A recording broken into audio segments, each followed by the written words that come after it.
100 Black Women Sacramento Chapter. Before we begin the program, I'd like to give you a little bit of history about the National Coalition of 100 Black Women and the Sacramento Chapter. The National Coalition of 100 Black Women is a nonprofit volunteer organization that advocates on behalf of young girls and women.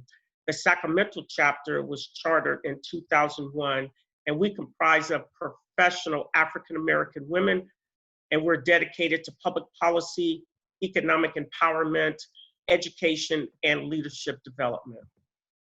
The National Coalition of 100 Black Women Sacramento chapter is one of 61 chapters in 25 states, and that includes the District of Columbia. We have approximately 2,800 members across this nation. We work collectively in the community to provide education and knowledge in these specific areas. So these are our initiatives: economic empowerment, providing women and girls with financial literacy series, the importance of wealth, building wealth, pay equity, and workshops in living trust, wills, and probate, which will be coming up at the end of the month. Some of our health initiatives is child obesity, healthy lifestyles, more importantly, metabolic syndrome, which consists of heart disease, diabetes, and stroke. We provide education in those three specific areas, and breast cancer awareness. We have an education program where we provide scholarships. We have a summer reading program for our young girls, elementary school ages. We provide college tours. We also partner with ACT. We also partner with, with the Huntington Learning Center, where we provide ACT and SAT preparation courses. And hopefully we'll be introducing a STEAM program at this coming fall. In regards to public policy, we focus very much on voters registration in the 2020 census. And we also have a legislative day event that's scheduled in March of each year. And finally, our signature mentoring program is called Fostering Hope, where we provide these young women, or young girls and young women, with mentoring in the areas of the importance of understanding girls and technology, and helping them with understanding that a college education is essential. That's why we provide the college tours. Some of our annual event that we just completed, which is the Big Day of Giving, which is one of our fund development events. So as you can see, the National Coalition of 100 Black Women, our focus again is young girls and women, and providing the education resources so that these young women and young girls and women can succeed in society. I want to thank you very much this morning. Thank you again for being here. Enjoy the program. A lot of great information will be coming out of this program this morning. And now I'd like to turn the program back to our first Vice President of Programs, to Jennifer Willis. Thank you, Jennifer. Thank you very much. I appreciate it. Thank you so much. So at this time, I just want to make sure that, is the PowerPoint showing for everyone to see? That's a question. Would someone? Yes. Okay, you can see it. Perfect. Okay, thank you. Thank you for that. Heads up. I will hopefully get it into the whole screen.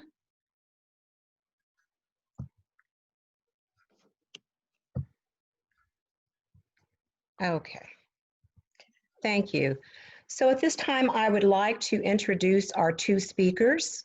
We are going to go to Robin Peace and Susan Little. Take it away. Thank you, ladies. All right. Well, thank you and good morning. I'd like to welcome all of those who have invited us from the 100 Black Coalition of 100 Black Women, and also from the group that I'm a part of, the African American Mental Health Providers. I'd like to welcome some of our friends who hopefully I have been able to get on, and our colleagues, and also those we may not know. We hope that over the next couple of hours, that we, through the thoughts, the ideas, and information that we share about the work that we do with trauma victims, that for some it'll be educational, for others, especially those who do the similar type work, some of the things may be review, but we hope that each one of you will at least leave with some ideas and tools that can be shared with others. Therefore, now let's begin our journey through the phases of trauma in our changing times. Hi, good morning. My name is Robin Peace. Thank you so much for inviting me here today. I am a mother, a clinical social worker, and an assault survivor. And I'm going to be talking briefly about my background, how I came into this work, as well as my current role at UC Davis Trauma Recovery Center. So I grew up in California, Southern California, and I became interested in social work in college. I underwent trauma therapy myself, and I saw the power of the interventions that were being used in my own healing. And at the same time, I was interning with refugees in San Diego, and I saw the impact of trauma on their lives, as well as the barriers for them to receive the care that they needed for their trauma. At that time, I decided to pursue my master in social work degree. I graduated in 2012 with my master in social work with an emphasis in child and family mental health. I initially worked for several years as a therapist providing trauma-focused cognitive behavioral therapy to children who had survived violent events in their life. I moved to Sacramento around 6 years ago, and I now call Sacramento home. In 2017, I started to work at UC Davis as a medical social worker. Until last year, in 2019, UC Davis received a grant from the California Victims' Compensation Board to establish a trauma recovery center, or a TRC. Trauma recovery centers were developed to serve crime survivors who would not typically get services and who would fall through the cracks of existing services. So as a clinical social worker with the UC Davis TRC, I have the ability to provide trauma therapy, provide case management, which can include a variety of activities, including going to court with the clients, helping them write their victim impact statements, going to doctor's appointments to advocate, helping them file police reports, as well as a lot of other activities. I have the ability to meet with clients in the community or at their homes, so they're not required to come back to the medical center if they don't want to and be re-traumatized. I also have the ability at times to bring a doctor with me to do home visits and assessments for clients who have barriers to follow-up care. We receive referrals from the hospital as well as the community, including the DA office, the district attorney office. The referrals vary widely. We receive a lot of referrals for intimate partner violence or domestic violence, sexual assaults, human trafficking. We also receive some referrals for different kinds of community violence, which could be stabbings, assaults, hit and runs, gunshot wounds. So for our clients, there does not need to be a police report, even if there has to be a crime, but there does not have to be a police report to receive services. There's also no insurance requirement. This is funded through the Victims' Compensation Board. So we're able to provide these services free of cost and without any insurance concerns. I'll go ahead and turn it over to Susan to talk about the work that she does. Thanks, Robin. So my name is Susan Little, and I also want to say that I'm a wife of 37 years. I am a mother of 2 adult daughters. I have one daughter currently finishing school at Tuskegee. I am a devoted daughter to my mom and also a caregiver for my dad. I am also a survivor of childhood trauma.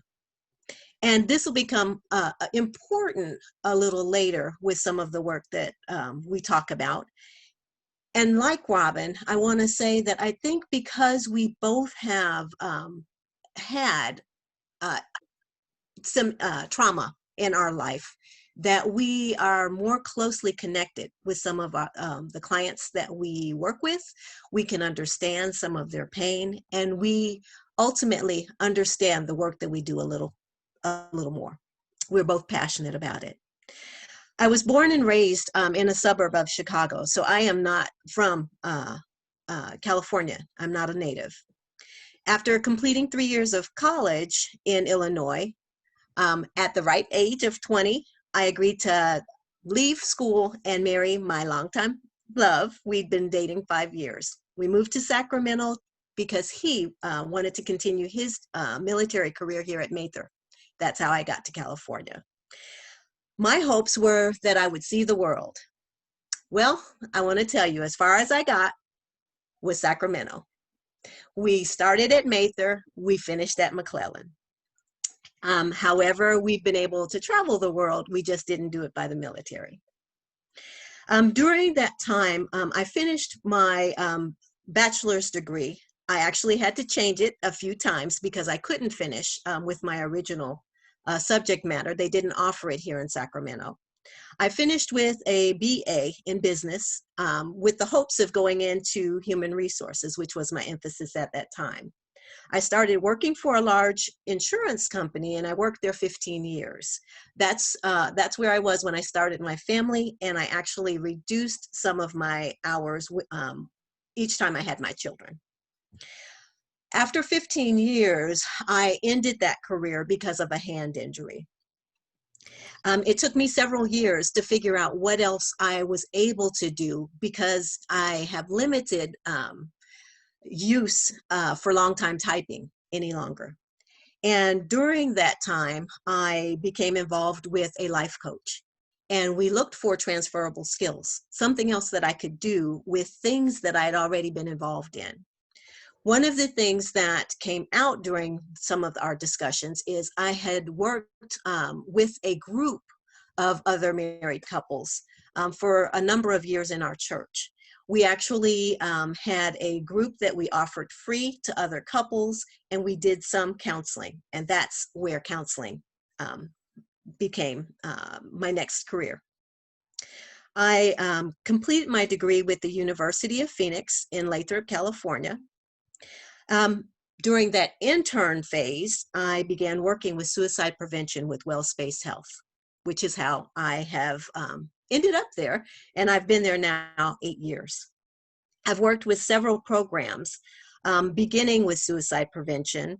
I actually provided counseling services within that part of WellSpace for 3 years. I went on to work with children, CPS short-term reunification services, and what I currently do is I work with a group called the Sacramento Violence Intervention Group, Intervention Program, excuse me.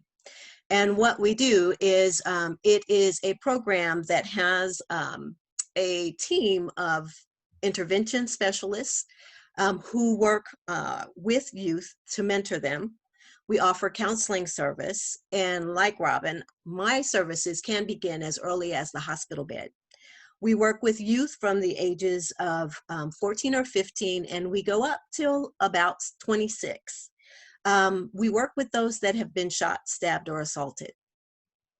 And so one of the things that I noticed fairly quickly is we got many calls from the Sacramento region. Different people are familiar with the work that we do, the hospitals, community organizations. And one of the things that I noticed is that we were not able to help some of the surviving victims of murder or homicide. And so within that next year, one of the things that I suggested is we too begin to work or to form another part of our program through the California Victims of Crime. And that's how that has started. And so for the last 6 months, I've also worked with others who fit somewhat into the profile for California, Sacramento victims, or SVIP is what we call them. And however, in that particular part of the work that I do, we start as early as 11, and then I have many adult members of all ages. I work Monday through Friday with WellSpace Health. However, I found that there were still some who needed services who either could not get into WellSpace Health or didn't fit the profile that was required there. And so again, soon after finishing school, I was given the opportunity by what has become a very good friend to open a small private practice of my own. And there I also do some work on Saturdays or evenings with others who either don't fit the profile. And I also run a group of for teens who, again, have been affected by trauma. And if we can have the next slide. Next slide, please.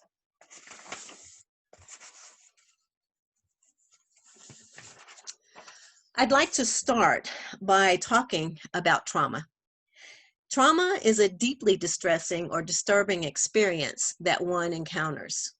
I have some pictures here that include different experiences that are unbearable or intolerable. And that's kind of how we view trauma overall. I want to say, if we're honest, we would probably say that most of us have had some type of trauma. All of us have had something that's happened in our life. To us, to our families, to our neighbors or friends. The Center for Disease Control, or the CDC, says that 1 in 5 Americans over their lifetime was sexually molested, some as children, some as adults. 1 in 4 often were beaten by parents. And by that, they basically qualify that as saying where a mark was left on their body. Some of us might call it a spanking, others may call it abuse. They also say that 1 in 3 couples engage in violence, physical violence, or what we call domestic violence. 1/4 of adults grew up with an alcoholic relative, and 1 in 8 witnessed a mother that may have been beaten or hit. I'd like to explain the different types of trauma that we see in our clients. They typically fall into one of the 3 categories here. I'll start with acute trauma. And acute trauma basically is a trauma that often happens from an incident, such as the accident, the severe car accident there. It is something that may have happened once that we're affected by. Some people will be affected by this traumatically and have long-lasting effects. Others may not. The second type of trauma would be considered chronic trauma. And this trauma is likely due to repeated or prolonged experiences, such as from domestic abuse or childhood abuse, which may include emotional abuse, physical abuse, possibly sexual abuse. And often it's from repeated trauma and often starts in childhood. The last type of trauma that we are going to consider today would be complex trauma. And often there's been an exposure for those people to a varied and multiple traumatic events. Often the trauma is evasive, it's interpersonal in nature, and again, it may begin in childhood, but it may continue, say, getting involved with the wrong group as a teenager, maybe involving sexual abuse. It also may include police brutality. It also might, over time, morph into something more deeply. May I have the next slide, please? One of the things I'd like to say, and I'd like to reiterate, as Robin talked about, some of the things that we see in our offices include different types of trauma, such as physical abuse, sexual or emotional abuse, domestic violence. I, in my office, also have seen people through the California Victims of Crime who have come in because of felony hit and run. We also see those who are surviving victims of assaults, some of family members who have been murdered, also those who are surviving victims of homicide. Less often I see child sex trafficking or human trafficking, and I hope everyone knows the difference. Sex trafficking is when a person, and we don't even say female anymore because we know that it's happening to males also.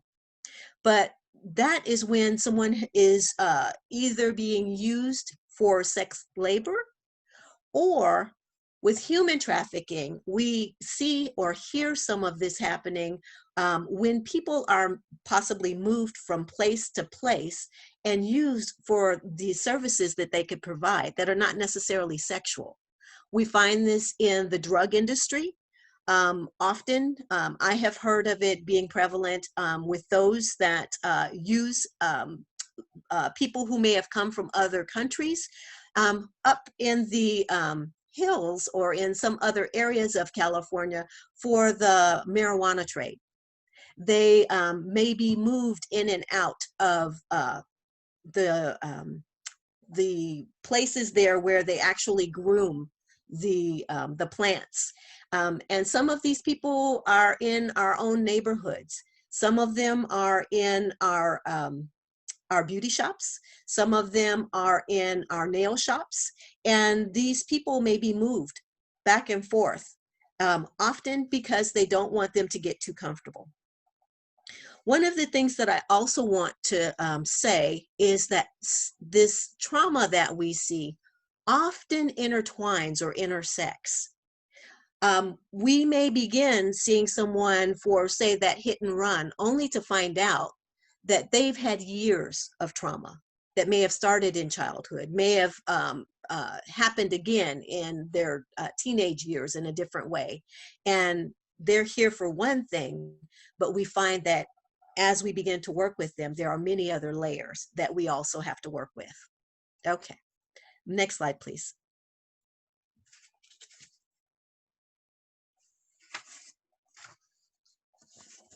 May I have the next slide?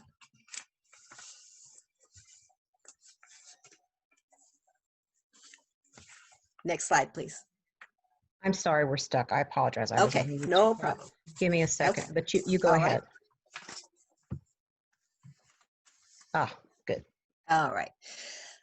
What I'd like to begin talking about here is childhood trauma and the ACEs study. I'm not sure how many are familiar with this, but many of us may have heard of the ACEs study.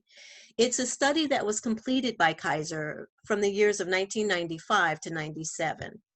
It deals with the adverse childhood experiences of individuals, and if we can go back one.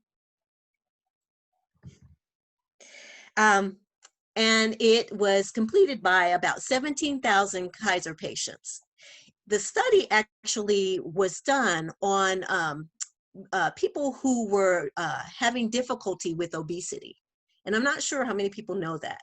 One of the things that they kept having go on is that people would begin to go through the obesity clinic and begin to lose weight, and then they drop out. And they weren't sure what was going on because there were quite a number of them who would drop out after losing a lot of weight. So one of the things that the the study revealed, because they started to ask questions and they developed a questionnaire and began to question many of the 17,000 or those that stayed. And one of the things that came out is that the childhood trauma that people experienced actually caused adult consequences. And so what they also found is as this ACE score rises, so do significant health risks. And if we can go to the next clip, please. There was an audio clip there that actually didn't address the information that I really wanted addressed. So I'm going to talk about that information a little later. Okay. So one of the three areas here that the ACEs study included were areas of abuse that included physical abuse, emotional abuse, and sexual abuse. It also asked about areas of neglect, physical or emotional neglect. The third area that was included or asked about was household dysfunction. It included information or questions about mental health, incarcerated relatives, mothers who may have been treated violently, family members who may have had difficulty with substance abuse, and then it talked about divorce.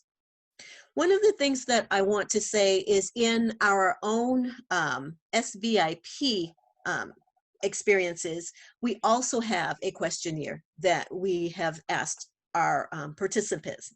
It helps us to understand what's going on or what may have been going on in their lives, what may have gotten or been a factor with them being in the place that they are at that time of the hospital visit.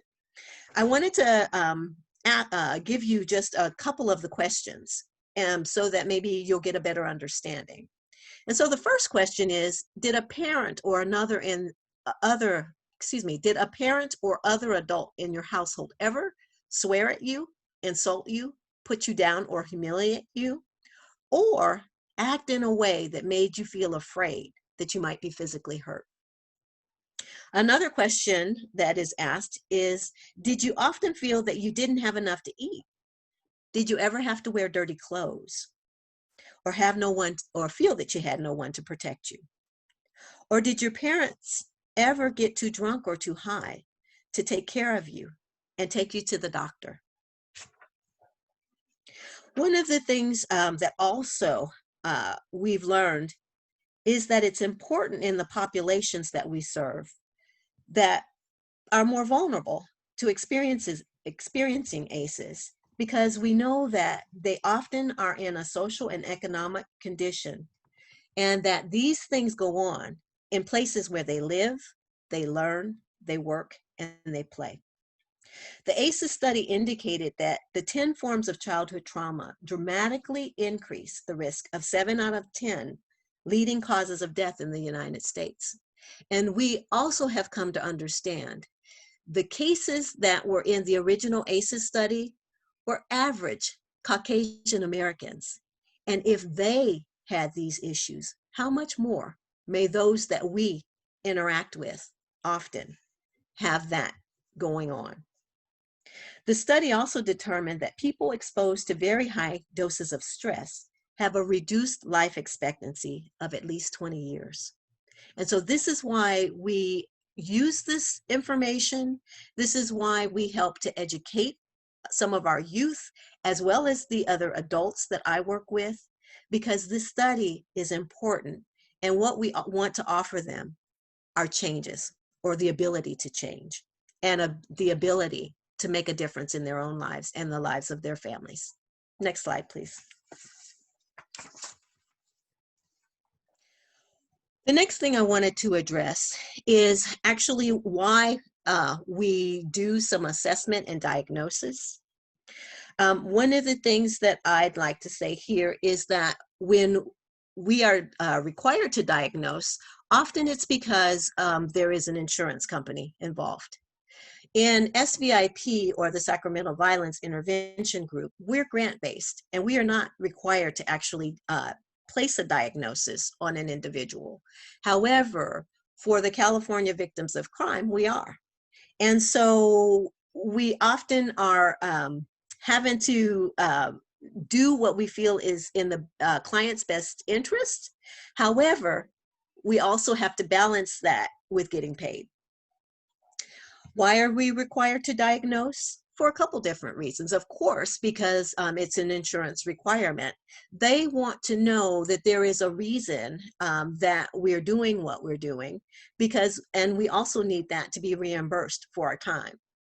The second part of that is a diagnosis also helps to begin or facilitate the goals and the outcome of what we hope to achieve with a client.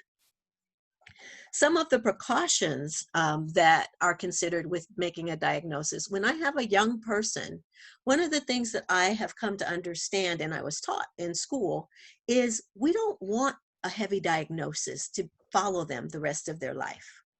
I have clients who were diagnosed as a child with bipolar disorder, or a youth often, a bipolar disorder, or depression, or even some schizophrenia, which often, and I won't say always, but often, when we begin to peel back some of those layers, often there's been trauma that's been we find may have been the culprit, and not necessarily one of the diagnoses that they received. So I make it a point to rarely diagnose something large, especially for a young person or even an older person if it's not necessary. I think it's more important that we help them get to the bottom of what has caused their difficulty and give them better tools to cope. May I have the next slide, please? Some of the things that we see when clients come in, or we hear or are looking for, are things to help us diagnose. And I will say that some of the diagnosis comes from the things that we see and we hear the clients talking about. Some forms of diagnosis include them writing what we call a self-report. So they will answer a series of questions. But some of the things that I'm looking for and see are those that come in kind of in a state of shock. Some that come in denial or disbelief. Often we hear clients have confusion, have difficulty concentrating, have difficulty remembering, which you'll hear again. Other instances, and I'm seeing a lot of this with youth currently, that they're angry, they're easily irritable. They have mood swings. They go from laughing and joking with their friends and coming home and they're angry and they're mad and they're irritable. It also happens with adults. We see a high case of anxiety and fears that they say that they may not have had before the trauma occurred. For many, I hear deep guilt, remorse, shame, blaming themselves. Some do isolation. They remove themselves from others and do not participate with others as they had in the past. We hear an overwhelming amount of sadness, and some feel hopeless. Others feel very disconnected and oftentimes numb. Next slide, please. So I want to begin to talk a little bit about the therapeutic treatment and what we call healing. I have this brief discussion here from SAMHSA. It says that mental health recovery is a journey of healing and transformation for a person with mental health problems. We basically are here to help them live a more meaningful life in their community of their choice. We also want them to begin to, again, strive to achieve the maximum human potential. Recovery also is multifaceted. It's a concept, and for our purposes, it's loosely based on the 9 principles of SAMHSA. Self-direction, that they would, again, learn to be self-directed, that they won't need to be coached or told what to do. That often the treatment that we offer to them is strength-based, helping them to see their strengths and not just their flaws. We believe that treatment should be individualized and person-centered, that it should be about them and not about us. We believe that we are here to help empower them, to help them to go back out into the world and feel empowered to do it. We believe that it's also based on mutual respect, that just as we want to offer respect, we also teach them sometimes how to respect. And by doing that, we set good boundaries. Many of us feel that therapy, and I am one, that it should be holistic. I like to incorporate many of the senses into treatment, not just talk. We believe that it is nonlinear, meaning that we don't necessarily go from point A to point B. That sometimes I believe that our lives are like puzzles, and that the puzzle pieces sometimes come apart. And it's our joint effort in bringing those puzzle pieces back together. I believe it's, and I share this with my clients, that it's our mutual responsibility to show up on time, to keep our commitments, to do some of the work that we talk about doing, the homework. And again, finally, and as we've had difficulty today, I see that I have empowerment there again. But finally, we also want to share hope, because many of those that come in with us come in feeling that there is no hope. May I have the next slide, please? And so I want to talk briefly here about some of the changes that we've seen with COVID. And so I'm going to incorporate a little bit the changes that I've noted with clients, with the clinicians, me, myself, and also with other entities, such as the state or other boards or organizations that we've had to deal with. One of the things that I want to say, and I guess I'll hold that for just a minute, is with our clients, I'll start with our clients. What I have seen is an increased amount of isolation. Well, when we were told that we had to shelter in, those who might have gone to church, may have gone to coffee with their friends, neighbors, relatives, are now being told that they can't see them readily. And even if they do now, they've got to do it with a mask. And I'm going to talk more about the mask in just a minute. I have found that many who were anxious before, that anxiety has heightened, as well as for myself in some areas. Many who had depressive moods that were occasional may feel depressed now a lot during the day, especially if they're not getting out and are self-isolating. For the youth, I've seen this more often. I have some youth that are angry with things that have occurred in their lives, with maybe lost loved ones who were kind of ripped from their lives. They're angry. And now with COVID, isolation has not helped it. And then some of our recent events have made it even worse. Those who did not necessarily feel hopeless, on occasion, I'm hearing that more often. So I wanted to also go to the flip side of some things that have been revealed. One of the things that I've noticed in the last month, and I want to go back and be very honest, in the first month, as we began to talk about this, Robin and I both, we kind of wondered what we would tell you, because we weren't seeing very many changes at the very beginning. And so it's been within the last month or several weeks, I'll say, that we've seen more changes. When thinking about this, for myself, I've noticed that those who may not have come to therapy, seeking therapy, some of them have said they became more ready when things started to change, when their lives became more isolated, when they had more time to think about the atrocities that had happened in the last year, 2 years, some of them 3 years.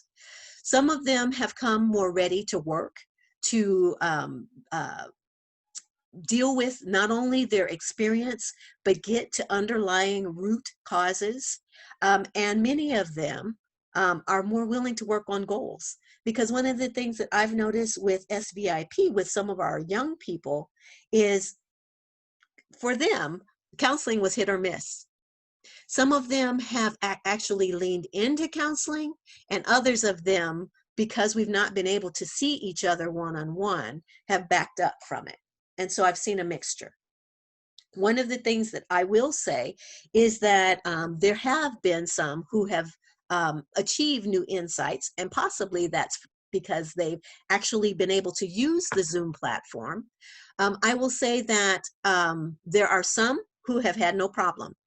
When I learned that we were going to come home, it was probably not the first month specifically. So it might have been toward the end of March that I was told that I would be able to come home. I would have to come into the office at least part-time. And so for me, I've kind of changed it a little bit because there are some difficulties that I've found at home. And so I go into the office a couple of days a week, but I only go half day. Most of the time I'm here. I quickly found that it was a little difficult. I'm in a converted bedroom, as some of you can see. It's one of my children's bedrooms, and so I have some who remark on the bright colors that are here. I've got green on one wall and lime green on one wall and a bright yellow on another from children. And so for me, initially, I have a retired husband who is also at home. And so for the most part, I converted the room, set my sound machine up outside, but on the first 1 or 2 sessions, I actually had someone opening the door and asking me questions. And so following that, I decided I'd put up a sign saying when I was in session. Well, I want to say that I have a humorous husband for those who know him. I actually came out of session one day when he saw this, and across the hall, there was a sign on my own door, my bedroom door, that said "need session." And so it's been interesting, to say the least. We've been able to work through some of the issues. I also turned the sound machine on, and he now knows when I'm in session, as well as looking at the sign on the door. But we've had to find ways to compromise. He actually has other events or things that he does. And so at times we're both Zooming, and the internet goes up and down. And so that's been another issue that has been difficult at some points, which is why I've gone into the office now 2 days a week, because I do my notes there, because I never know whether the internet is going to go up or down. Oh, I have someone who said, what did your husband put on the door? It was a sign like this, but he'd drawn a picture of himself and it said "need session." And so he's comical, and he tells me when he also needs my time. So hopefully they heard that and I answered their question. I want to say that what I have found is that our youth have been resilient. Many of our youth, they've quickly converted to working with Zoom for their education, for other events that they might be involved in. And so the youth, I would say, have been fairly resilient and have been able, I've been able to use the platform for them. I'm gonna bring this over a little bit so that I can show you. In my office, I often use tactile things that I can share with my clients.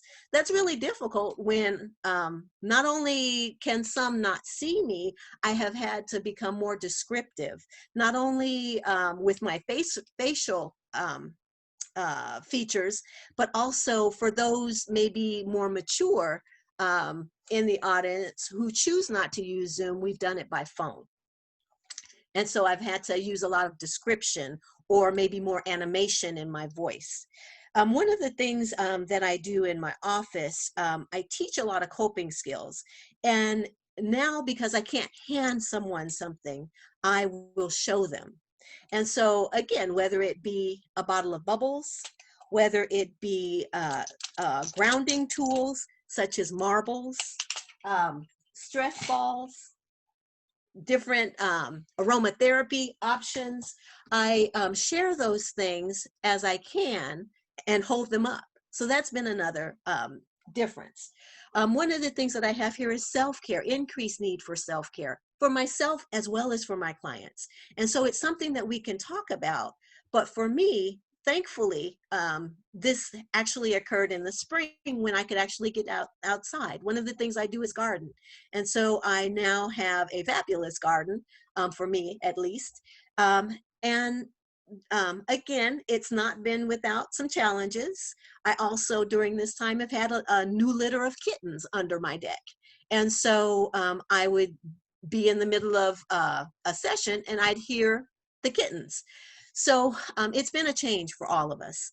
I've learned to be flexible, to adjust when needed, and sometimes it's quick, such as when we can't get on Zoom.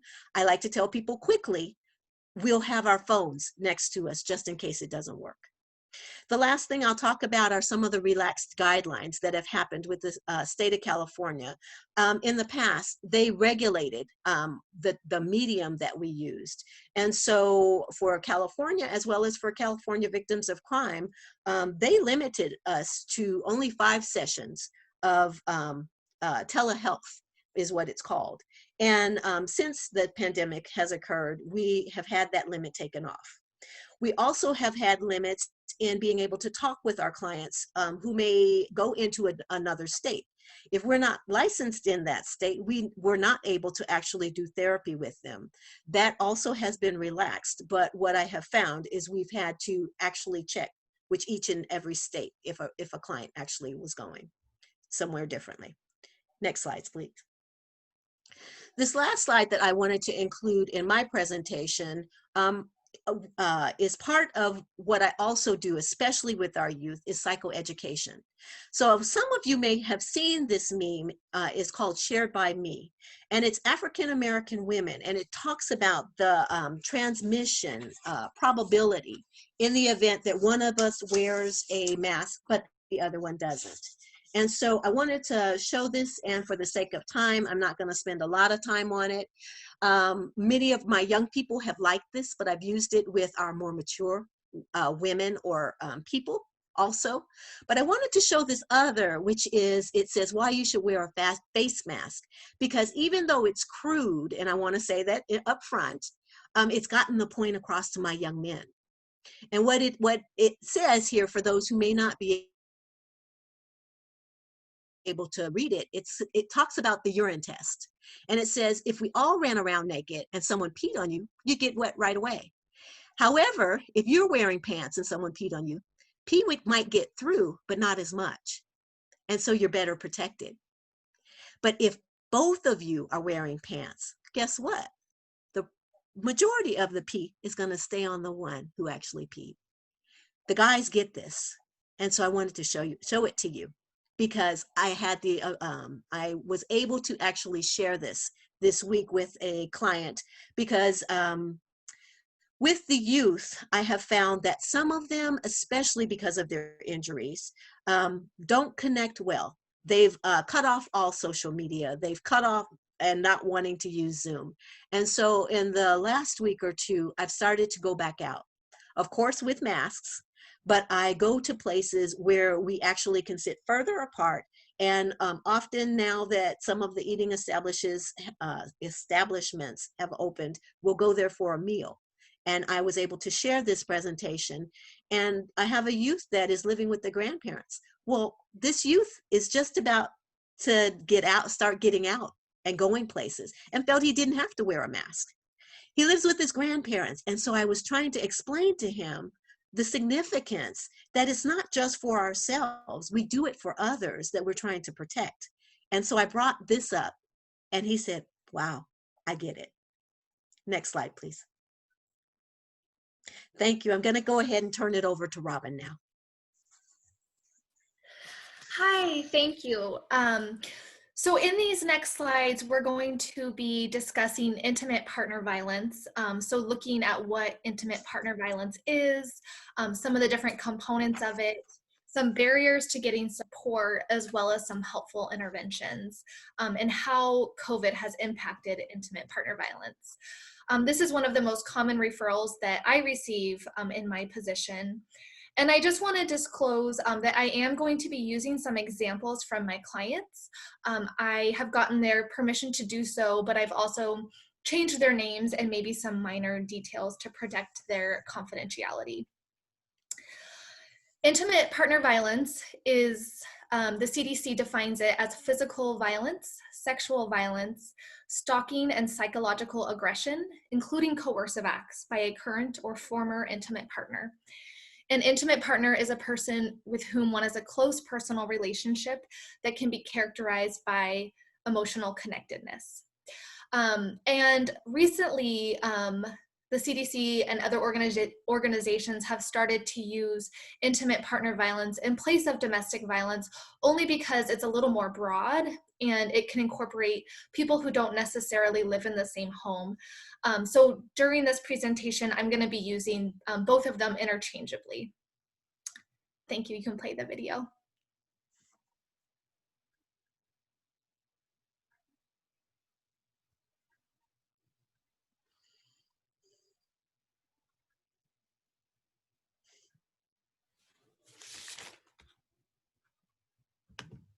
Is it working?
Thank you. So if you didn't hear the sound, it was pretty much reading out loud what those words were saying. I know the sound wasn't working for me. So intimate partner violence is a significant public health issue. It has many individual and societal costs. The CDC reports that 1 in 4 women and 1 in 9 men have experienced intimate partner violence, or IPV. However, a survey done in California by the California Women's Health Commission said that 40% of California women reported experiencing intimate partner violence in their lifetimes.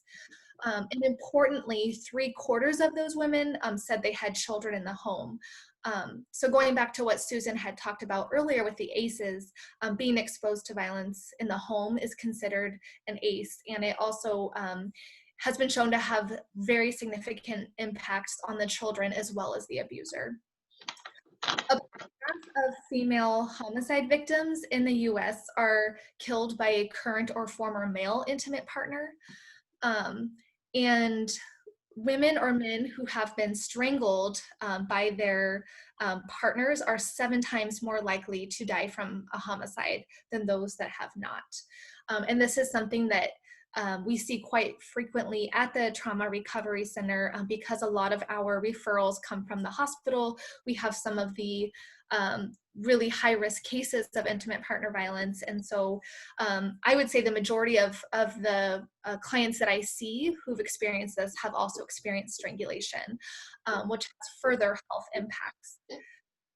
So the prevention methods that were discussed in the video included teaching safe and healthy relationship skills starting at an early age. So this can provide a counter narrative when a child's exposed to domestic violence and that's what they know as an intimate relationship. Learning that there are different kinds of relationships and what healthy relationships look like is very important.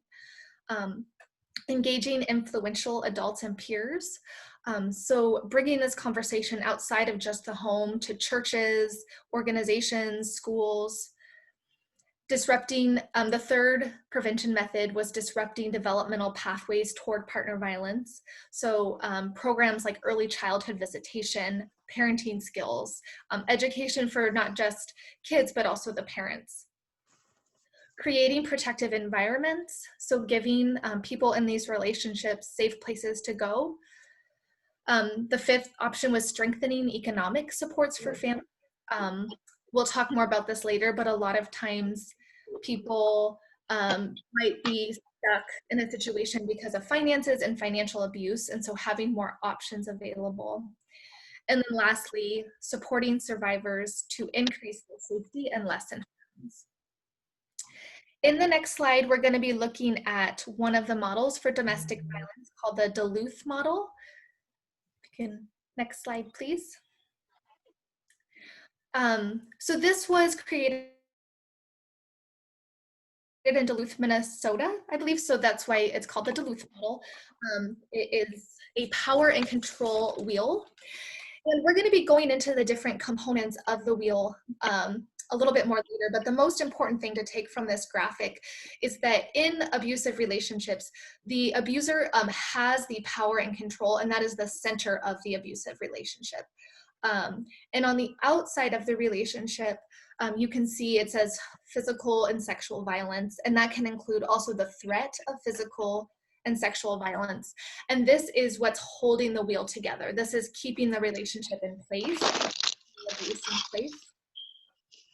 And then in the center are the tactics that the abuser might use to have the power and control.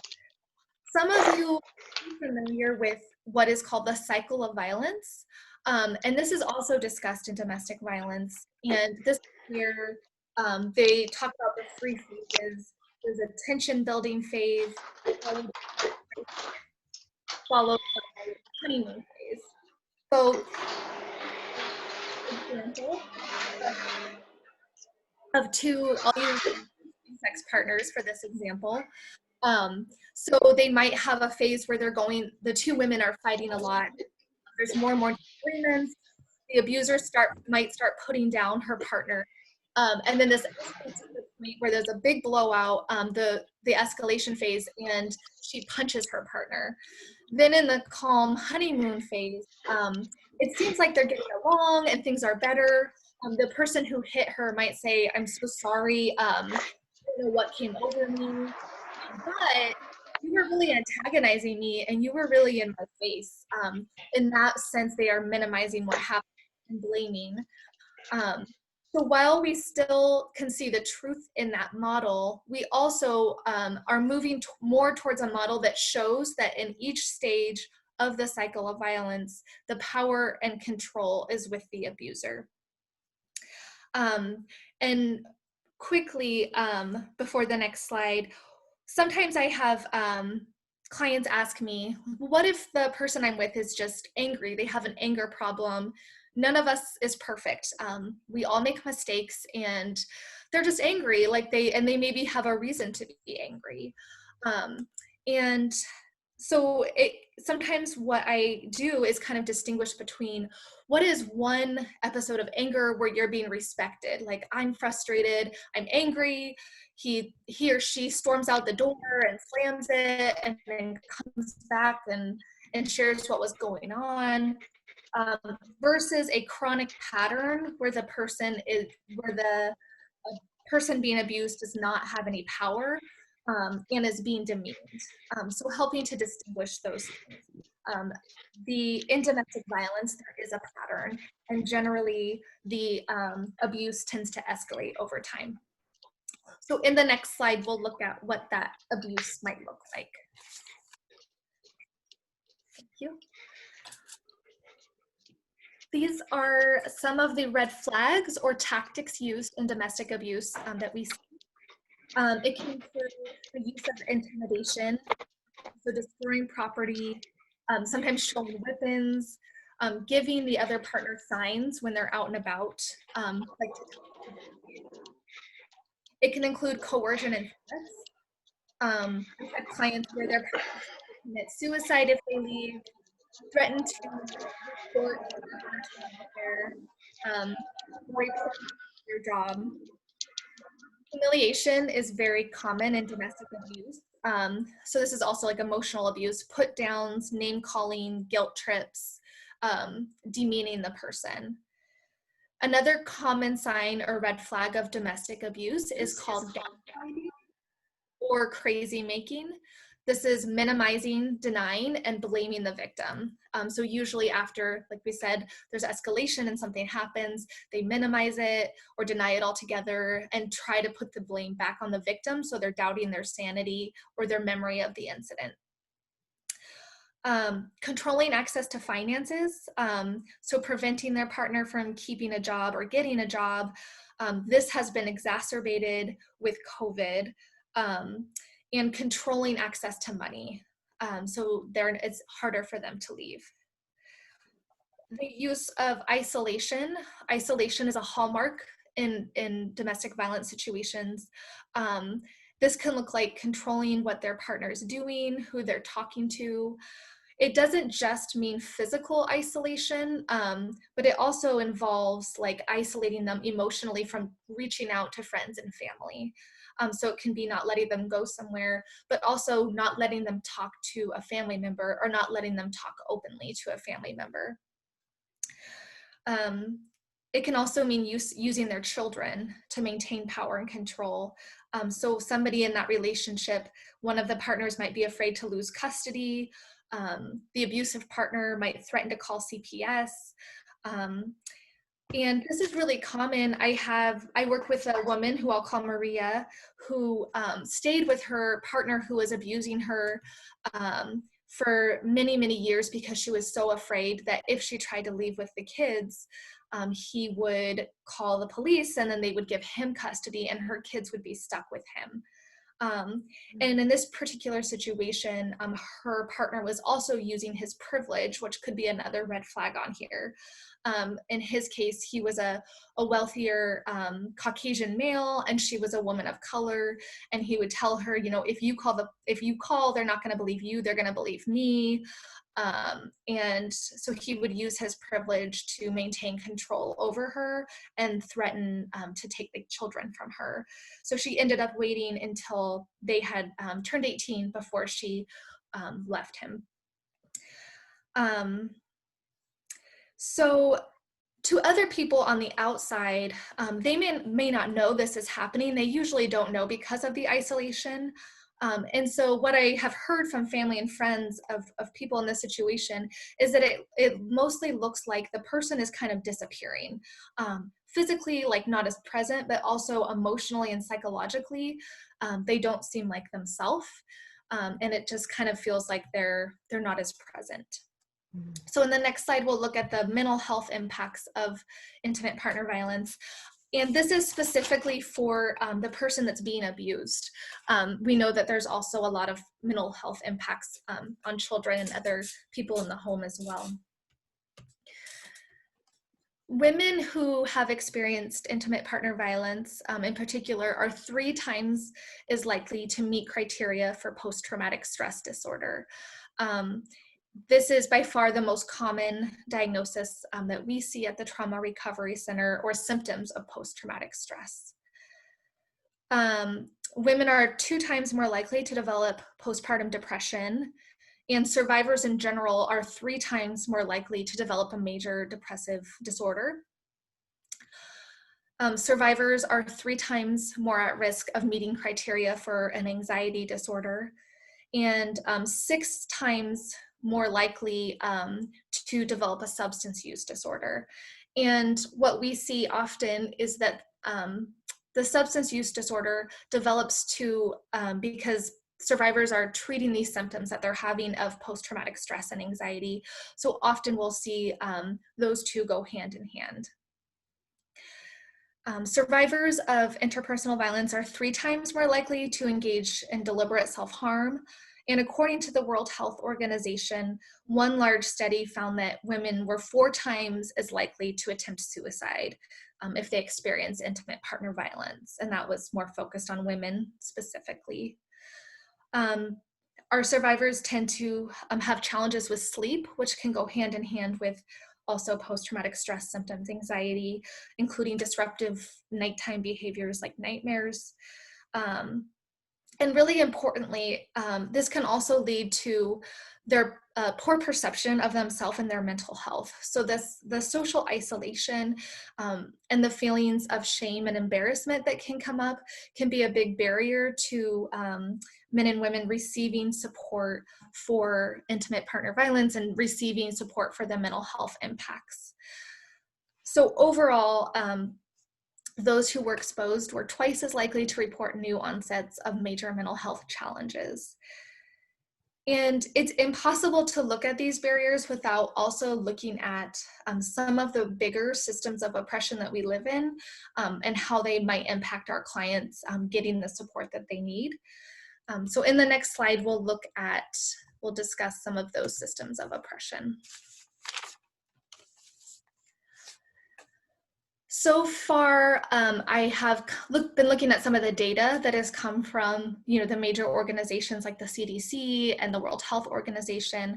For this, I have more anecdotal data, or information, some of the stories that my clients have shared with me about the challenges they have faced when trying to seek help in these situations, many which have been made worse in recent months.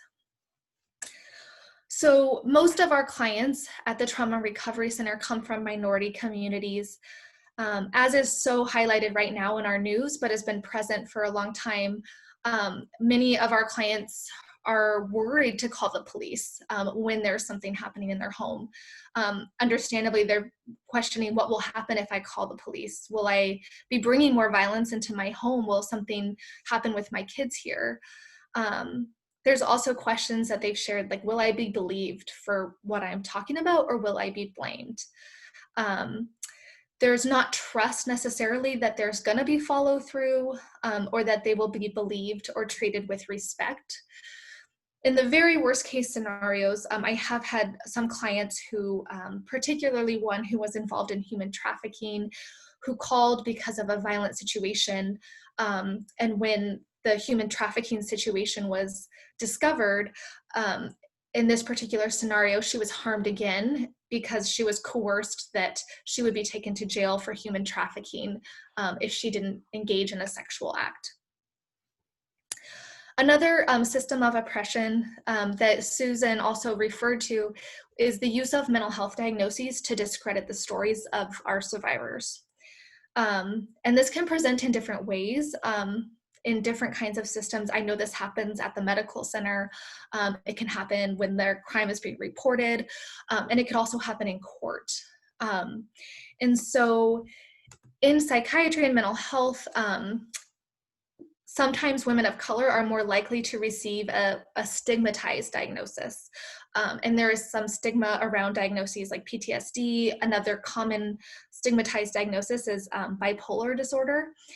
And just to share an example, one of my clients, I'll call her Vicky, she was going to court to testify against her ex-spouse, who had previously served 10 years for a different domestic violence situation. She had actually ended up in the hospital and nearly died.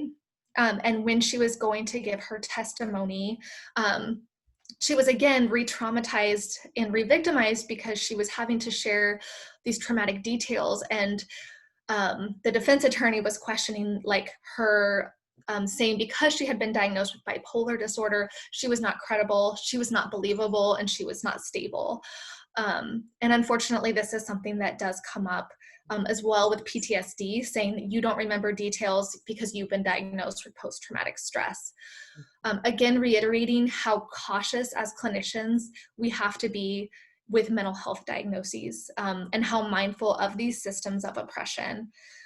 Part of our job as providers is to advocate at the systems level. So sometimes giving letters to the district attorney to advocate or provide education about post-traumatic stress, going with them to the police department as an advocate. Another concern that comes up for some of our clients is that when they share their story, they're going to be blamed. So if this person was hurting you, why didn't you leave? Just questioning and not understanding intimate partner violence and trauma. The quote at the bottom is from one of my clients in Sacramento. She says, when the police asked if I wanted to press charges, they also said they could only hold him for 72 hours. That wasn't long enough for me to find safety. Where would I go? He knows where all of my family live, and what would happen when he was let out. And in this case, the police were willing to press charges and follow up. However, she did not know how to find safety in such a short amount of time, and she unfortunately wasn't offered any resources.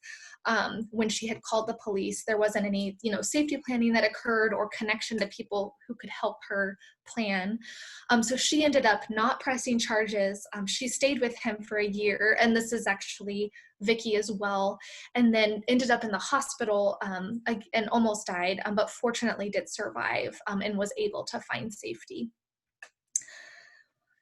So all of these systems are still present, but have been compounded by what's happening now with COVID.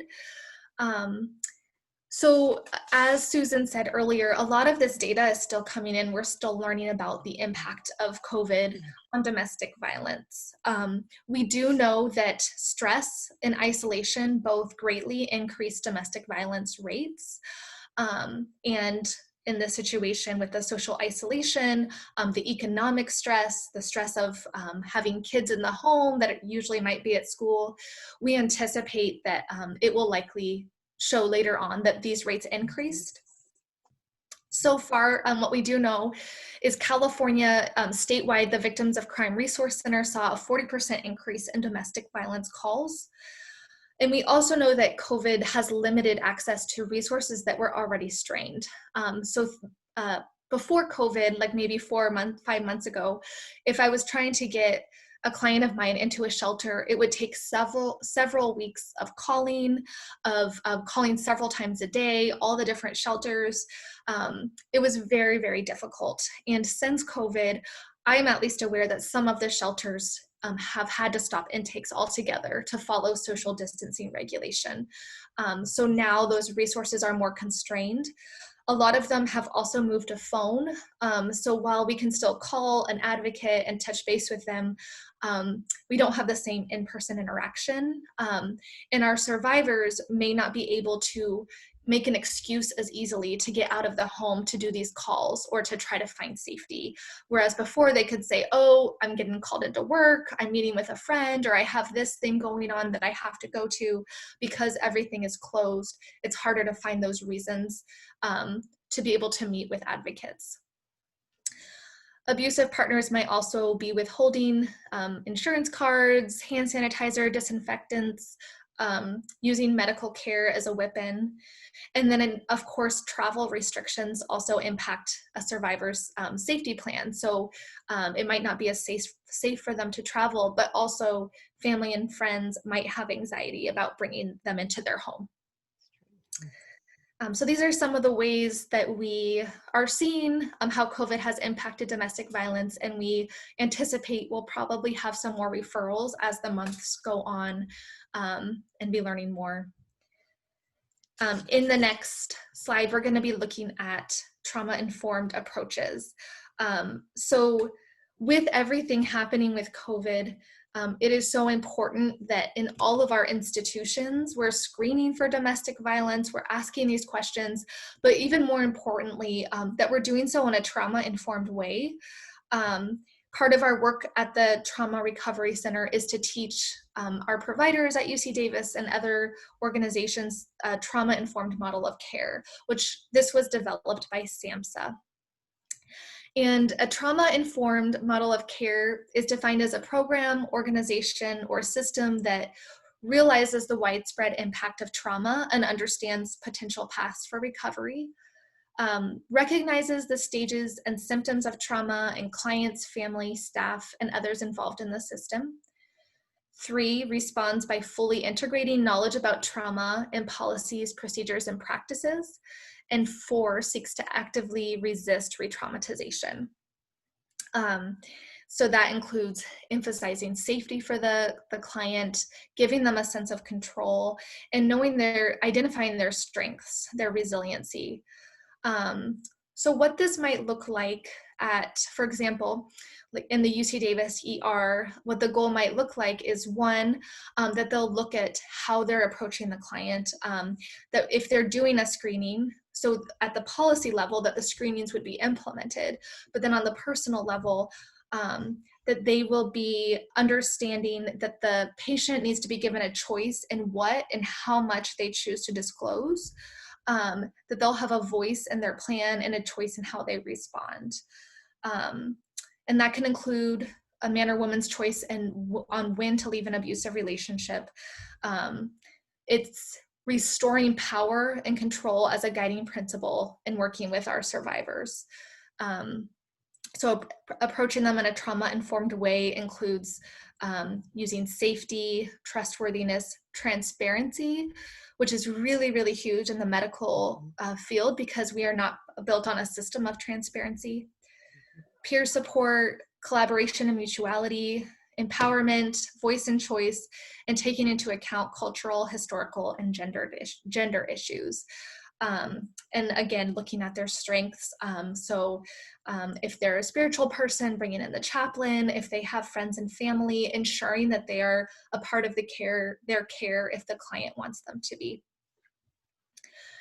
This is how we teach providers. And then in this slide, I wanted to just give some thoughts about helpful ways to respond when someone discloses that they have survived domestic abuse. So bearing witness to the story of the survivor and providing them with unconditional positive regard is the most important thing that somebody can do if they disclose domestic violence, and supporting their choice and their voice again. So this can include validation, affirmation, and then knowing the resources and offering those resources to them or to help them connect with those resources. Many of my survivors have shared that they first found hope when they shared their story because it's an antidote to the shame. It's an antidote to the gaslighting that is happening, like they can hear somebody else's response to their story. A lot of survivors, and I'll briefly share one example. One of my survivors shared with me that she grew up in domestic violence in her home. As a teenager, that's what she knew of relationships, and she entered into an unsafe relationship. And when she finally shared something that happened with a teacher, the teacher's response of just affirming that this should never happen to you, and there's another way relationships can look, and I love you, and I'm here to support you, was the first step in her finding freedom from that. It's important to ask about the safety plan because a survivor is most at risk when leaving the perpetrator. And there's organizations that can help with safety planning and ensuring the right steps are in place. At the very end of our presentation, we'll talk more about some of those local resources. And before we go on to the very last module, I just want to share that every week in my job, I feel astounded by the resiliency and the strength of our survivors in overcoming adversity and years of abuse at times.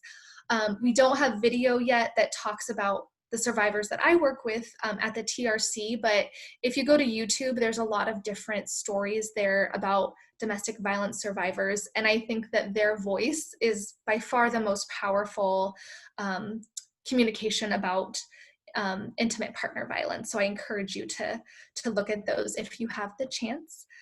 And I will go ahead and turn it over to Susan to talk a little bit about grief. Thank you. Thank you. And I want to just ask Jennifer, before we get into this last segment, how we're doing for time. I see that we're getting closer to the 12 o'clock time frame. Should we continue as usual? I would say continue as usual. Those people who need to go, I appreciate your being on and thank you for your patience. We are recording this. Hopefully it will turn out correctly. And so you'll be able to go back. In addition, we are planning to put this information up, the slides up on our website. So I would say go ahead. We have an unlimited time, but I would love it if we could end by like 12:15 or so. Okay, not a problem. Okay. I think that's doable. Thank you. All right. I want to make a comment as we go forward. It was something that we talked about, but I don't believe I mentioned it at the very beginning. So the slides that include pictures of people, Those are not our clients. Those are pictures that were free to the public that we found online. And so I want to make sure that if anybody is concerned with confidentiality, that we make sure to let you know that those pictures are pictures that are open for use. Okay. Also, okay. So here we're going to change a little bit, and I'm going to talk more on grief. So the slide says, grief for those who understand, no explanation is needed. For those of us who do not, no description is possible. It's difficult to work with clients who are grieving. Grief in itself is defined as the sense of deep sorrow. It's often caused by someone's death. According to Dewey, Powell, and Gentry, grieving is also a natural process. It's our way of healing ourselves and also moving forward. A grieving individual does not always need treatment, and most people are perfectly capable of healing themselves from loss without clinical intervention. This also includes what most of us experience when we lose a loved one by natural means, and it's called simple grief. It's something that happens to most of us when we lose a grandparent. Maybe we lose even someone we're close to, maybe by cancer. We often have time to make sense of what is happening. Complex or traumatic grief is considered a severe form of bereavement that may be similar and have symptoms that are similar to post-traumatic stress. And if I can have the next slide.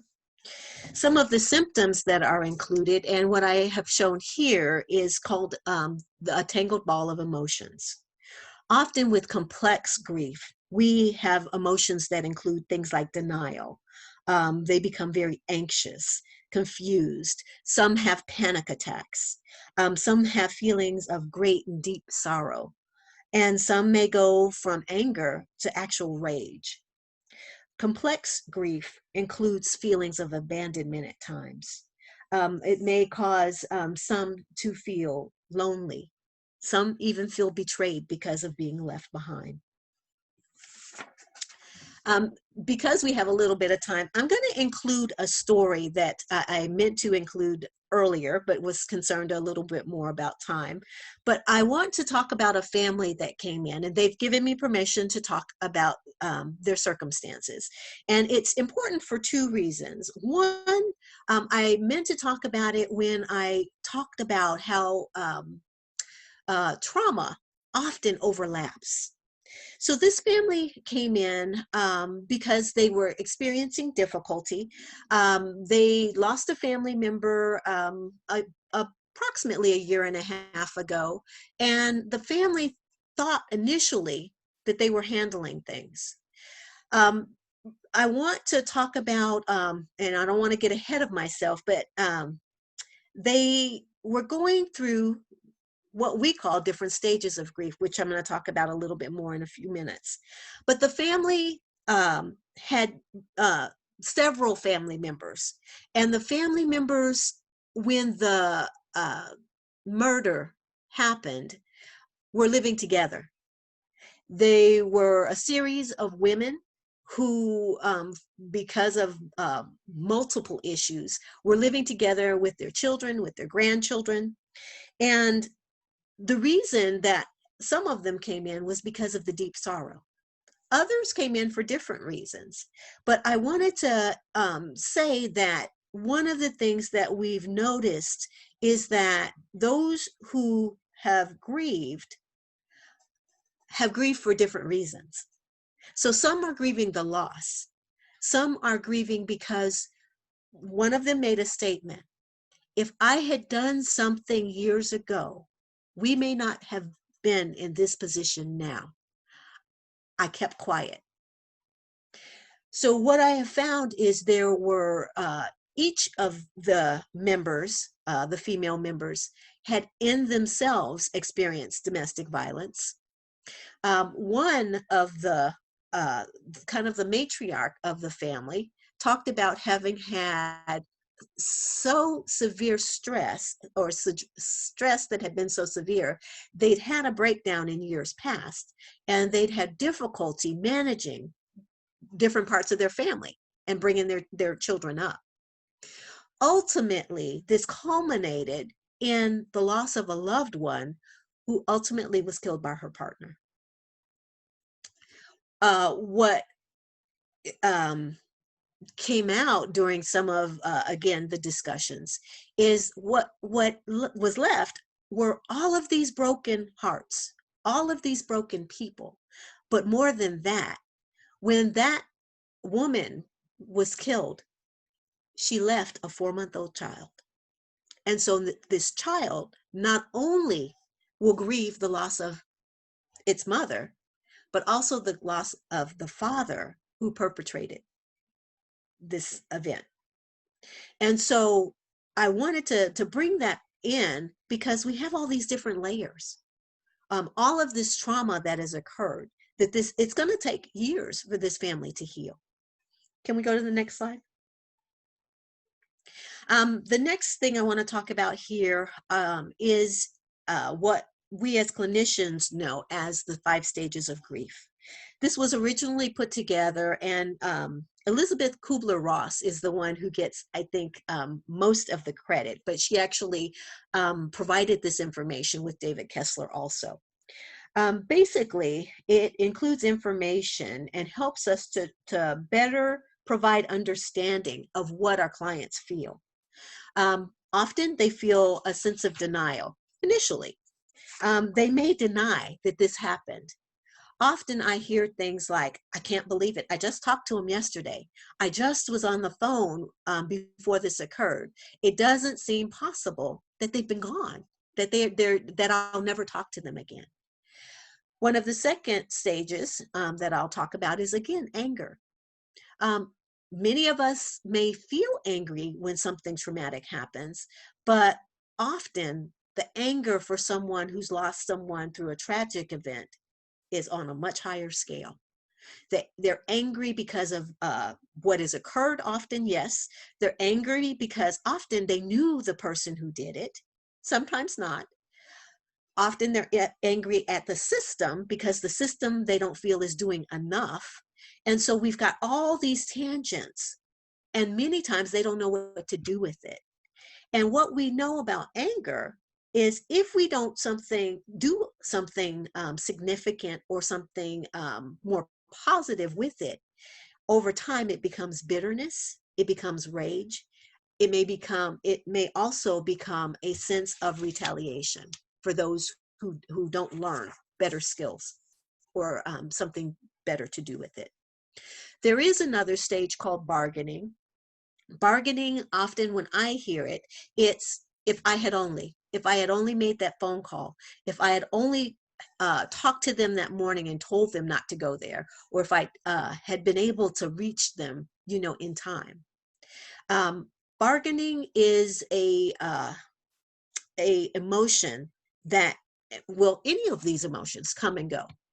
I believe when Kubler-Ross initially wrote this, she wrote it as if, again, it was not linear, but I'm not quite sure what it means going up and down, but that the process happened succinctly. And one of the things that we know is that's not necessarily true. A person can be in denial the day after it happens, but they also can be in denial years later that I just can't believe this. Okay. One of the things that we've talked in and around is depression. Depression often is one of the stages of grief. In simple grief, we go through some of these stages, and what we've learned, and this has changed just recently in our DSM, or our diagnostic manual that clinicians use, is in the past they thought 6 months and a person's grief or depression should be lifting. What we know now is that is not necessarily the case. It may be 2 years. And part of the reason for that is when everything is going on, when we've got ceremonies to take care of, grave sites to figure out how to pay for, we may push back many of these symptoms that happen. And so it may be some time, because our clients are helping everybody else, that they're able to actually feel these things themselves. And so we know that these don't happen at a certain time for each person. One of the last stages that they talk about is acceptance. And again, acceptance is not the same as judging it good. Acceptance just means that the person has understood that this thing has happened and they can't make a change. They can't change what's occurred. It acknowledges. Okay. So this next slide is some newer strategies that we are beginning to use to talk about. Some of them I'm excited about. One of the first item here is finding meaning. For those that engage with me long enough, and I'm not sure about Robin, but I find with my SVIP, the youthful clients, to get them to go even a year with me, it's hard. Often when their injuries subside, when they're feeling better, doing better, able to get out, often counseling sessions may occur, but oftentimes they may not. They may forget their sessions, but those that we can continue and work through some of the process, when we can find meaning, which is sometimes called the sixth stage, or when we can find some good that may have come out of it. The situation doesn't necessarily have to be good, but can there be some good that comes out of it? And so we work on finding meaning. With CalVCB clients, because they are afforded so many more sessions, many of them get up to 40 sessions, we have time. And they don't have to do it all at once. Some of them can only sit for short periods of times. So maybe we might do 6 weeks. And then in a year, they're ready to come back because something has triggered or something has caused them to have to deal with some more of what's going on, and we come back to this. I was going to save this, but I'll say it now. I've had 5 that I can think of, clients who have worked with me over a number of years in different programs even, have come back from COVID, because of COVID and things that have triggered them. One of the next things that I'll talk about here as strategies or techniques would be neuroscience. Neuroscience is something I'm excited about, and I don't know how much others know about it. It's basically the process of helping a client understand why their brain does what it does. There is work that's being done by a group of different clinicians and doctors. The one primarily that I'll talk about here today is Dr. Basil Vanderkolk. He basically has given us information to talk about different parts of the brain and how it's affected, and why it may change the course of how a client responds. It helps me to talk to them about why they may not remember, and how why they may be hypervigilant, why they always feel on guard. I don't know whether some of you have seen a person whose eyes look often either far in the distance, they're looking off far in the distance, or they're always looking like they're walking around with the startle effect. Well, neuroscience gives us information that we can help explain some of this to our clients. Not only can we then explain, but we can also help them why some of the things that we do with them will help them to reduce some of that hypervigilance or some of that reactivity. And so that's something that I am excited about. One of the other things that I have helped clients with is also the use of yoga or Tai Chi. Basically, these are forms of therapy using yoga postures, breathing exercises, meditations, and it doesn't have to be Buddhist meditation. I help my clients use it in a context that works for them. Maybe it's prayer. But to incorporate these things, because it's mind-body connected, and it helps them to understand how things that may have gotten offline, or again, those that have become more numb, it helps them to, again, now find that sense of meaning. The last thing I wanted to talk about was biofeedback. And biofeedback is a type of training that uses some things that our youth use all the time.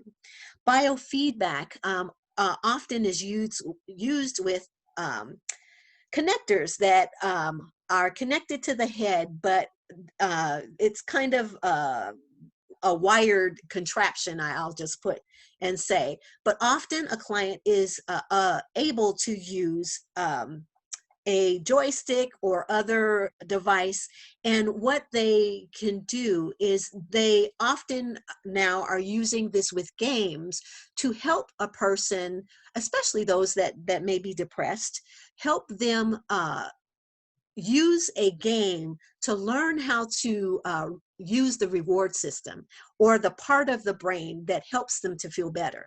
And so it helps them to get in touch with that. Sometimes in talk therapy, we just have a hard time getting there. And so there are new systems now in helping those that maybe talk therapy doesn't help with. If I can have the next slide. I now want to talk about some of the changes that have been noted for those that grieve. As I've talked about before, isolation has not always been a friend to those that grieve. I encourage those who have different conditions that would stop them from going out to find different means. For myself, I share with them that I've found different applications on my phone. I don't have an iPhone, so all my children do. And so one of the ways that they might be able to interact with their children, and some of them are using Zoom for their social activities, such as going to church. They can now go to church on Zoom. I have found an application that I use with my daughters called House Party. And it reminds me of the Brady Bunch, where you're all kind of in cubes. And I've shared some of these things with our clients who isolation has been difficult for. With anxiety, again, as I showed before, I help them sometimes if I can't give them some of these grounding tools, I will leave things at the office that they can pick up there. It may be a stone that says hope. It may be, again, the bubbles. For some of my gentlemen, can people see this? Can you see what it is? It's a poker chip. It may mean nothing to some of us, but to some of my young men who are very familiar with this, it is a device that they can use to work through their fingers when they are overly anxious. And so we can use things that are typical to some, and it doesn't call attention for them. For those who have more depressive moods, we talk about, what was good for them before? What helped them? What helped them to be more motivated, to help ease some of their depressive symptoms in the past?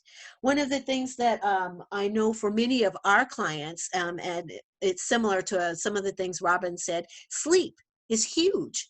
Many of the people who have experienced traumatic loss, they don't sleep well.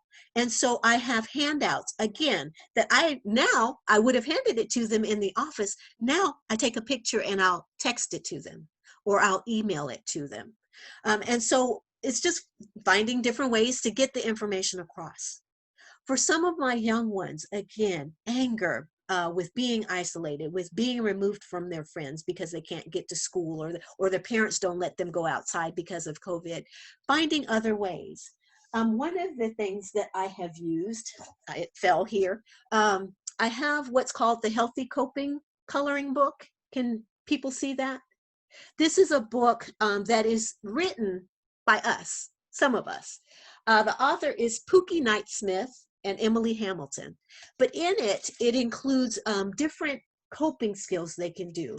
It also includes coloring pages and journaling that our youth can do. And so, again, sometimes I will, when I'm in the office, print out pages and send them by mail, or I will have a parent have them pick them up. Or for parents that are able, they can get this on Amazon. And so we find ways that they can creatively do things with that anger. The last is complicated grief. Sometimes it's a combination of all these things to help a person who has complicated grief. I'm going to wind this up by saying that we know that adjustment is needed. One of the things that I find sometimes insight for our clients is slower, because it's harder to connect sometimes because of the different media that we use. Also with some of the restrictions of social distancing. What I do stress is the increased need for self-care.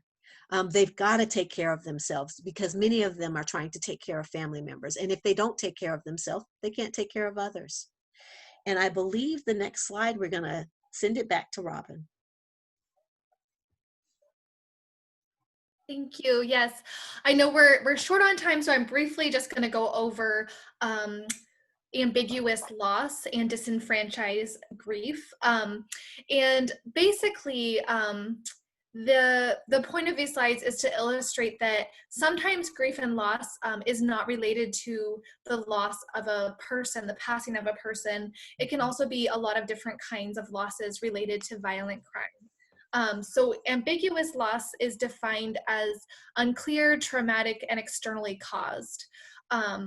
A lot of times what I hear from trauma survivors is, I feel like I lost who I was before the trauma, or I feel like I don't know who I am after the trauma. So part of our work in trauma therapy is processing some of these losses, which can include the loss of trust in self and others, such as belief about the goodness of others, loss of pre-assault life and worldview, loss of relationships, loss of a sense of safety and security, loss of control and autonomy, loss of positive self-concept, and loss of social capital, friends, social networks, intimate partnerships. In domestic violence, this comes up a lot, because a lot of times when somebody is leaving an unsafe situation, they're also leaving their community. They're leaving their friends, they're leaving their schools, and they might be losing the relationship with all of the family of their partner and the friends of their partner as well. Next slide, please. Disenfranchised grief is grief that isn't openly acknowledged, socially validated, or publicly supported.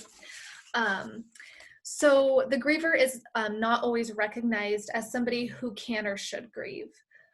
So sometimes what this might look like, for example, with domestic violence, somebody might say to them, "You're safe now, you should be happy, you're not in this situation." Or they might be mourning the loss of the relationship with the person, even though that person wasn't safe. They really loved them, and they're mourning the good parts of the relationship, or having a family that they saw as being more cohesive. When grief is disenfranchised, it actually intensifies the emotional response when it's not validated.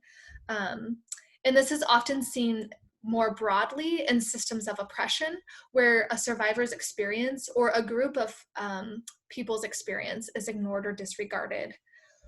When society disenfranchises the legitimacy of grief among any group, it increases the shame and it can prevent the healing. So the empowerment and the healing can come through naming and processing these losses. In trauma therapy, that's at an individual level. So what we look at is not just processing what the traumatic event was or events were, but we also look at what are the losses and naming those losses and validating those losses. So that wraps up the grief section, and these are some resources that we wanted to make sure to share with you, both locally in Sacramento, community resources, as well as some resources specific to domestic violence. Thank you.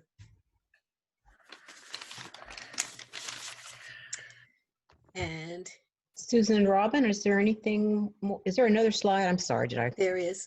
I apologize. Go ahead. And so there's maybe go to the last slide. Keep going. Okay. Mhm. Is that it? One more.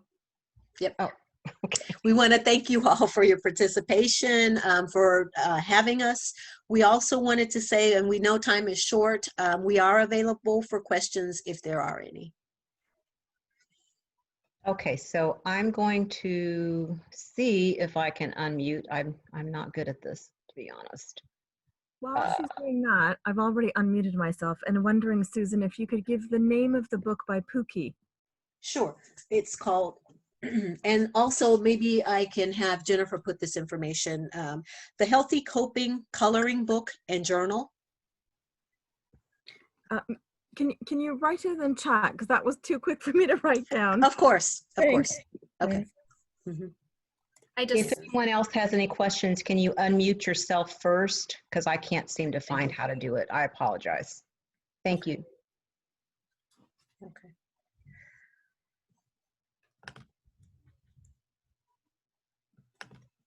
Do you see anyone waving their hands or trying to I get in? don't. Okay, then I guess that will wrap it up then. I very much appreciate the information, Robin and Susan, that you've shared today. And I think it's been a very, very helpful workshop for us. Again, I apologize for the delay. I thank you all for staying with us. And I encourage you all to register for our future workshops. We have 2 more coming up. One is the next week, which is on our insurances and investments. And the next one is the following week. Both of them are on Saturday at 10 o'clock. And the last one is on wills, trust, and probate. Finally, we have a summer book club that is starting up in the last week or so of June, which all 3 of these are available for you to go to our Eventbrite registration page, and you will find it there. The book club should be up and running by, if not tomorrow, by Monday. So again, I thank you all for attending today, and have a wonderful rest of your day and weekend. Take care. Thank you all. Thank you. Thank you. Thank you. Appreciate it. It was really good. I put something in the chat for the presenters to read. Thank you so much. All Okay. right, thank you. Let me find it. Is Appreciate there any way that everybody. we put it in an email? Yes. Do you have your, did you provide your email at, ooh, did I Yes, stop? through the Eventbrite, yes. Okay. Let's see, Susan or Robin, is your email up on the very first slide? I don't think we provided emails. Okay, all right. And I had to join by phone because they kept asking me through the webinar to enter like a username and password for my email to set up for Zoom. So I wasn't able to join via Zoom. So I've been listening through the telephone. Okay, excellent. So we will provide information if Susan and Robin would like that. Just let us know, and we'll provide the information for you to make further contact. Otherwise, you can send us an email through our website as well. We have an information website, and we'll get it to them. And we Okay, both, and is that also a website where I can be like in communication with if I have like further questions or anything like that? Yes. both added our email address now into the That's chat box. into the chat. Okay. No, I don't have the chat. I'm by phone. Oh, I see. Oh, I see. apologize. Okay. All right. So that you guys are going to send out an email with the resources and the with your contact information. We'll make sure that Jennifer is able to include those things. Is that okay, Jennifer? Okay. Yes. So when I respond to as well in regards to any questions. Yes, if you want to send the email through our website, we have an info at NCBW. If you go into our website, Sacramento NCBW, I'm sorry. Yeah, I think it's sacramentoncbw.org, or is it Hold on. ncbw.org? It's one or the Yeah. other. You can also find you on Facebook. Thank you. You can also find us on Facebook. I know I don't have social media. Oh my goodness. Oh, that's not cool. Okay. So jot this down. You can jot my phone number down. Ready? Okay. Oh Yes. gosh, 916. Please don't share this with everybody, okay? Please. And I'm going to stop the recorder at this point. In fact, let me do that right now before I put it in there. Otherwise, I'll not remember to do it. Oh, how do I stop? Stop screen, stop, remote control, more, pause, stop recording.